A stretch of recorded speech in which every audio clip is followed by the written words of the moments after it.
生死係人之常情，係咪先？個個都要經歷呢一段嘅。我都知道你都想喺屋企過身。係啊。嗯。點解？直接講我冇問題嘅，屋企舒服啊嘛。就算過身都好，佢都喺屋企都舒服啊嘛。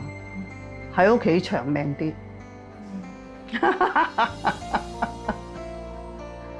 我喺醫院，我嗰時我都同我女講：你快啲翻嚟啦，唔係我就死噶啦，我實死啊！我喺醫院再多幾日，我實死。心願就係翻屋企。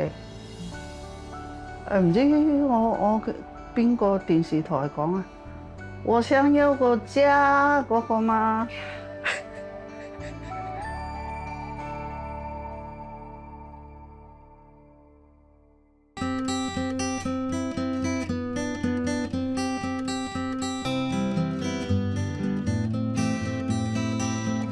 哇！呢張好靚女喎，你睇下。係咩？係啊，嗱，最靚就係你噶啦，成個裏邊。哇！多謝多謝。你睇下係唔係先啦？你睇下啦。你話係啊，係嘅啦。我話係嘛？78歲嘅姚婆婆曾經患有乳癌，3年前復發，確診係末期癌症，仲已經擴散。呢個係邊個？佢前年年尾入過醫院，醫生當時估計佢嘅生命係以日計。姚婆婆係佛教徒，佢好希望可以喺屋企離世。喺加拿大住嘅女 Flora 尊重佢嘅決定，返嚟香港帶咗佢返屋企。醫生啊、護士啊，即係都有同我哋提示嘅。即係譬如話，因為喺香港如果係要喺屋企往生嘅話，必須要有醫生嘅證明啦。咁後來揾到醫生，咁所以而家一路醫生都有跟進啦。所以呢個就唔係太大嘅問題。吉唔吉利啊？呢啲其實生老病死個個都係咁嘅，因為你又唔係謀殺，係咪？又唔係自殺，係嘛？即係冇咩吉利唔吉利嘅。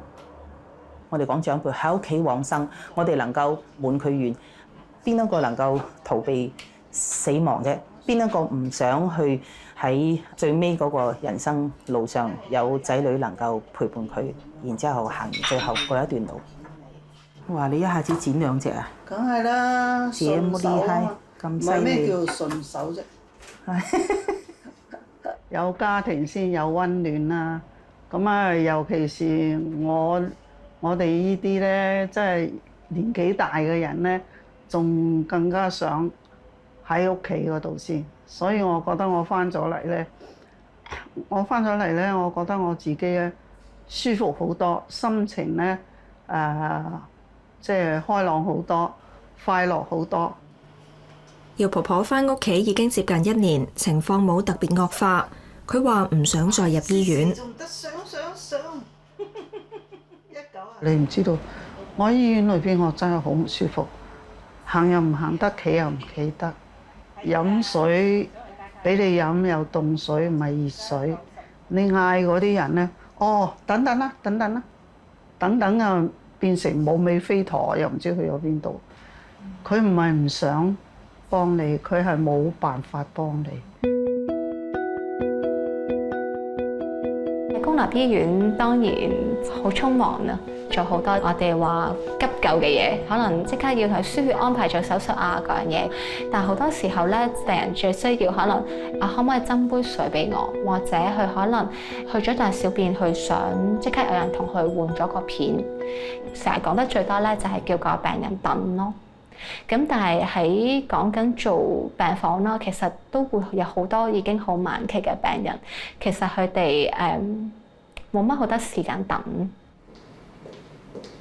曾美芝以前喺公立醫院做護士，近年轉咗做舒緩科護士，而家喺一間專門做寧養服務嘅機構做個案經理，跟進一啲想喺屋企離世嘅晚期病人，定期做家訪，評估病人嘅身體功能。仲會睇病人同家人對病情點樣理解，會唔會有自殺嘅危機等。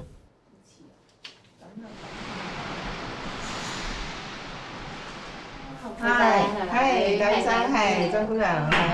多謝探下婆婆。係，入嚟啊，入嚟。好啊，幾好嘛？幾好，今次入咗院再出嚟。帶住沖涼。姚婆婆返咗屋企之後，一直由曾美芝姑娘同戴樂群醫生跟進佢嘅情況，主要係幫助婆婆減輕癌症帶嚟嘅痛楚同不適。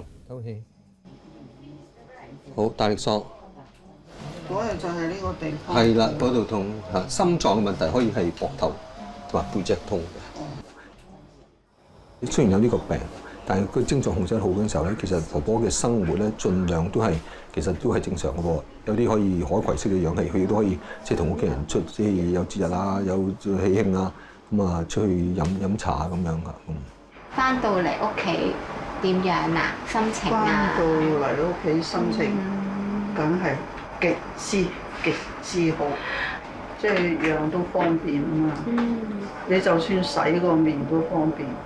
婆婆係好叻嘅，其實佢好清楚自己個意願啦，想要啲咩啦，咁同埋佢個屋企係好有支援嘅，特別女女啦，即係一直都好照顧佢，亦都咧好尊重佢嘅意願嘅。咁變咗其實婆婆係有啲乜嘢想表達，有啲咩心願，佢都會好直接去講。根據現行法例，喺屋企離世必須有醫生跟進咗病情一段時間，喺離世前2星期內探望過，並喺病者離世當日親身上門，確認病人係自然死亡而唔係他殺，並為死者簽發死亡證，否則就要送入急症室或者報警處理。姚婆婆一直想喺屋企離世，家人就可以以佛教儀式幫佢助念8個鐘。當然病人個意願心願係最重要咧，因為有時好多路我哋 plan 咗，未必可以咁順利，可能中間會入醫院，或者有時屋企人突然間個情緒覺得喺屋企好大壓力應付唔到，咁變咗我哋都要到時 base on個病者個情況咯，到時家人嘅諗法咯，醫生嘅 advice 咯，我哋成個團隊去到去幫一個病人去定個護理計劃咯。喺香港，超過90%人都喺醫院離世，喺屋企離世嘅人少之又少。但係喺英美等國家，大約有40%人會喺屋企安息。有醫生指，部分人擔心喺屋企離世會令屋企變成凶宅，但係呢個只係誤解。因為呢個係個自然過身，唔係一啲死於即係自殺啊或者謀殺之類。啲地產界佢哋都唔覺得呢個係一個兇宅嚟嘅嚇，咁所以咧呢個就不過好多人都唔知嘅。Hello， 早晨，早晨，早晨，早晨，早晨，係啊。早晨，姚婆婆。早晨，姚婆婆，認唔認得我啊？林醫生啊。林醫生啊，佢主要係左邊同右邊好似唔係好用得力，就係成日覺得唔夠力。係，明白，明白，明白。我知道咧，成日佢前一排咧就係試過有小便發炎嘅，係嘛？要打針醫佢嘅。個人個身體會比較虛弱啲，有啲地方即係環境好啲啊，休息啊咁樣。半個月前，姚婆婆因為發高燒入咗醫院，發現係尿道感染，接受抗生素治療之後，身體情況仍然反覆，但係婆婆好想離開醫院。Flora 就幫佢轉到呢間為晚期病人提供療養服務嘅機構善寧之家，俾佢休養。我諗佢最緊要咧就係有個比較安靜嘅地方啦。咁第二就係佢同我哋嘅醫護團隊咧，其實建立咗一個幾良好嘅醫護關係。初嗰時佢都有啲緊要嘅症狀嘅，譬如啲骨痛啊成咁樣。啊，雖然佢知道個病咧係唔會咧好返，咁但係你能夠幫到佢舒服啲，即係可以盡量都能夠好似平常一樣咁樣啊，咁開心。林醫生話：雖然姚婆婆決定唔再為癌症做化療或者手術，留喺屋企接受舒緩治療，但係佢仍然會因為急症而入院。當症狀舒緩就可以返屋企。嗱，呢度就好好。哇！呢度個地方大啦，係啦。邊度？去嗰邊睇花。琴日我哋喺個艇仔嗰度坐到幾耐啊！諗住曬下太陽。係咪好中意曬太陽啊？你？係啊，入嚟就有得曬咯。我唔知道即係第3日佢會唔會俾我請假？晚黑去行街街。得，你去行街就俾你想揀，俾，你行街，我嚟同你去行街。即係佢比較中意係出去出邊，咁所以如果能夠唔使成日喺個床度，有咁好嘅環境啊，去睇下啲花花草草啊咁樣，四圍都係山啊咁，又可以睇下對面啲馬朝頭早起身操練啊咁，幾開心，佢好開心嘅。你送我一支玫瑰花，看看你的繁星。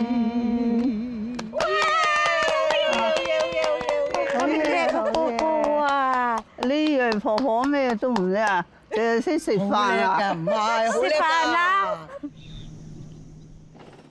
Flora 話：姚婆婆自從入院之後，情緒同身體狀況明顯轉差，但係嚟咗呢度，佢可以24小時陪住媽媽，每日同佢出花園散步曬太陽，朋友又可以隨時嚟探佢，成個人開心咗好多。唔會話好似喺院裏邊好似昏迷咁樣，迷糊咁起身，你見到佢就又唔睬你啊，唔係好出聲啊咁樣。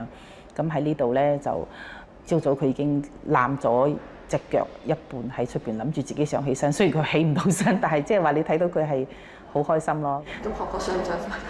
我睇佢好似唔係幾想翻啊。咁我問過佢，佢好似唔係好想翻。因為呢度好舒服嘛，係啊。美麗的姑娘間隔萬千，獨有你最可愛。你像衝出角色的太陽，無比的新鮮姑娘呀。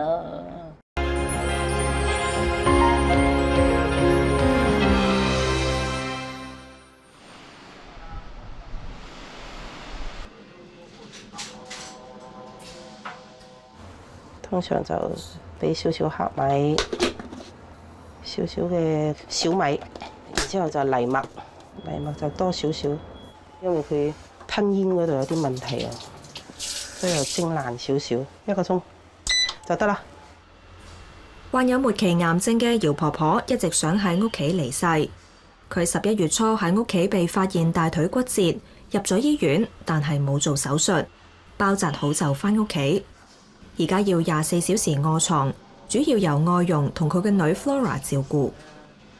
醫生話佢嗰度都係有癌症嘅一個病灶，喺嗰度咯，咁應該係脆咗啦，咁所以就擺一擺隻腳就斷咗。呢一日一直睇開姚婆婆嘅戴樂群醫生同個案經理曾美芝上嚟睇佢嘅情況。大醫生嚟咗啊，曾姑娘嚟咗啊。係婆婆你好嘛？認唔認得我啊？大醫生。係啊。你係好人。哦。好醫生又好人。你唔好客氣。我知道先一排你入咗醫院，出咗院之後，你覺得點樣啊？出咗院之後咧，我覺得佢隻腳係咁樣剪到腳。係，而家就有繃帶。係包得好好，固定好啊！隻腳喐唔喐到啊？但雖然係固定咗嚇咁樣，但係隻腳踭係可以喐嘅。你要經常咁喐下喎。比上次我嚟探嗰陣時候咧，婆婆即係佢嗰個病已經有發展嘅咁樣，左邊嘅大腿骨係折斷咗。呢啲都係其實係同個癌症即係去咗個骨頭嘅關係咁。治療策略都係舒緩式啊咁樣，所以就唔係話做手術啊咁樣。但係止痛係重要嘅，臨床嚟講咧，啲止痛係做得好嘅，止痛係做得好，都仲有需要用到嗎啡啊咁樣。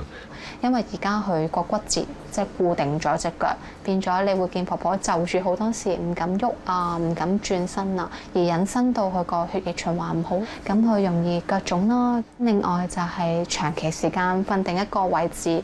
咁我哋就要做一啲預防措施，一啲皮膚嘅護理啦，避免去壓瘡。如果唔係，佢就會又多咗啲傷口，佢又會更加痛。仲記唔記得張姑娘講隻腳要點咩？要好似鴨仔咁。係啊，好醒目啊！係啦，鴨仔拍水咁樣咧，要多啲真係個腳掌喐下，個血液咧循環好啲。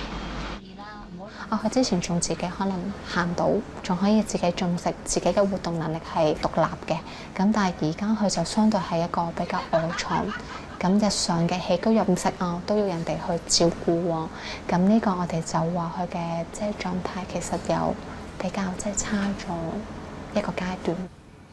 而家就個大髀啦，即係如果有其他地方都係咁樣，如果你有多2-3個地方，唔好講多一個地方又咁斷咗，咁你就真係唔知點搞，即係就好難照顧。如果個症狀真係再差啲，即係譬如個痛多咗，個氣喘啦再差咗，如果個活動限制即係再大咗嘅時候，屋企人真係覺得好吃力喎，咁我哋隨時即係善寧之家亦都可以安排佢入院，希望屋企人有個時間可以即係休息下，係啦，緩衝下，咁由我哋醫護人員入去可以幫手做照顧啊、教藥控制翻啲症狀。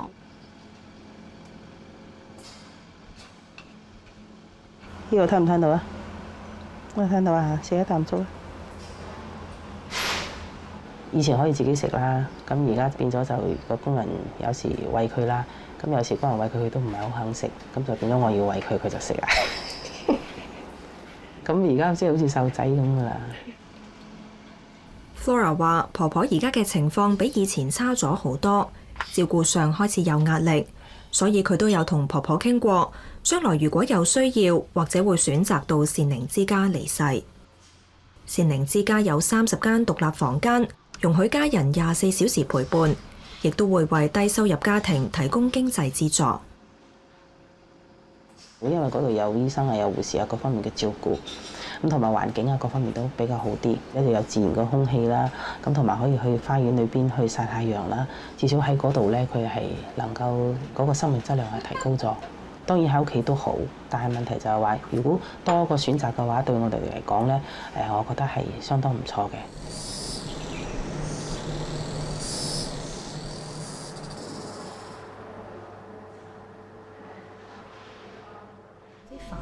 姚婆婆，林醫生睇你啊，我哋會盡量使你哋舒服嘅，嚇。你唔使擔心喎，嚇。佢而家呢段時間係即係聽就一定聽到嘅，不過因為個人咧即係好弱，又冇乜力氣可以表達到啊，或者講嘢咁樣。姚婆婆自從上次大腿骨折之後，身體逐漸變得虛弱，早前再次因為發燒而入院。醫生用抗生素幫佢控制病情，但係冇好轉。眼見醫院再冇其他方法可以幫到婆婆， Flora 決定帶佢離開。但係因為仲有發燒，醫生唔俾佢返屋企，只係俾婆婆轉去有醫護團隊嘅善寧之家。佢而家係高原嘅 dying phase 啦。第一就係佢嗰個嘅瞓覺啦，係越嚟越多啦。第二咧就係佢嗰個對外嘅反應咧越嚟越少啦。咁同埋佢咧成個身體嘅活動咧，亦都係咧基本上係好虛弱，冇乜活動，一個即係瀕臨死亡嗰個狀態。咁喺呢段時間咧，我哋治療目標咧就係使到姚婆婆咧係即係希望佢喺呢個過程裏邊咧係盡量係咧係減少佢身體嘅不適。喺醫院裏邊可能就繼續用藥啦，會用好多個藥嚟即係爭取佢，希望佢能夠留喺呢個世間啦。我就比較覺得其實冇咩用滯㗎啦呢啲嘢嚇。咁與其咁樣，不如俾佢安安穩穩有個好嘅環境嚇，即係令到佢能夠舒舒服服，即係我哋講專心去往生咯。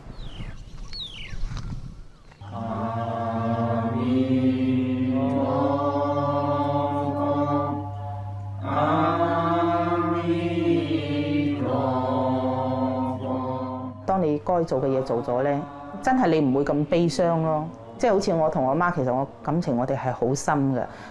我諗我好難接受佢走啊，即係我應該會喊得好緊要，因為佢每一次入醫院咧，其實我開頭我都自己匿埋喊咁樣。咁後來慢慢，你會好明白，即係古人所講就話，當你能夠盡力嘅時候，其實你冇咩遺憾嘅時候咧，其實你個悲傷係好少嘅。其實嗰個悲傷係來源於都係有個私心喺嗰度，就係話你會不捨啦，係咪？咁但係佢行咗人生路，你亦都同時會睇到佢係好嘅歸宿嘅時候，其實你都好開心嘅，因為佢要做嘅嘢其實好圓滿啦已經。咁你係好開心嘅。咁其實有乜嘢不捨呢？姚婆婆離世之後 ，Flora 按佢嘅意願將佢嘅骨灰撒入大海，又為佢做紀念網站。Flora 話：姚婆婆最終並唔係喺屋企離世，但係能夠完成助念儀式已經好圓滿。佢話：面對死亡唔係簡單嘅事，必須要好好準備。就好多人係好注重生咯，即係細路仔出世啊，點樣，佢哋花好多個心思。但係老人家走咧往生咧，佢哋係唔好傾，唔好談，唔好講總言之交俾醫生，醫生話點樣就點樣，醫院話點樣就點樣就算數啦。其實對嗰個老人家其實係好可憐。其實你睇到佢可憐，你幫唔到佢，其實有一日你自己都係面對。佢係一個好豁達、好開朗嘅婆婆。佢好有好多自己人生嘅智慧，就算到最後佢斷咗骨好痛嘅情況，佢都仲係笑住對住我，同我講話：人生有咩經歷過啊？最重要嘅嘢有女女陪住啊，喺屋企啊，有我哋去探佢啊，呢啲我都有啦。咁我仲有啲咩求呢？每次家訪我哋都好充滿好多歡樂嘅笑聲嘅，跟住打親你。同埋咧，我好欣賞婆婆同女女咯，佢哋願意接受我哋訪問咯。佢成日都強調一樣嘢咧，佢好想俾其他病人同屋企人知道咧，佢哋可以選擇喺邊度走，同埋邊一個陪伴住佢走。